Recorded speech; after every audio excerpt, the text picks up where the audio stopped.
Hello, in this video I'm gonna show you how you can use Sound Equalizer of your Soundcore Liberty 3 Pro. So to do this, select them from the application and then go to the sound effects.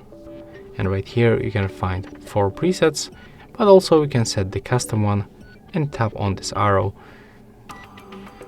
And here you can find the sound equalizer. With these dots you can just set it up to your own preferences. And right now when you go back, as you can see, it stays with our custom setup.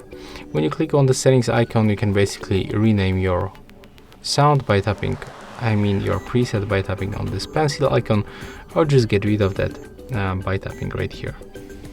But when it's on the use, you cannot remove it, so you have to basically switch, for example, for this professional.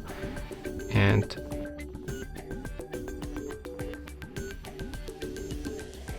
okay, and that's weird because actually you cannot remove. Okay, that's weird. You cannot enter for the settings to remove the preset until you activate it, so never mind. Yeah, so that's how we can do this. Hope you like it.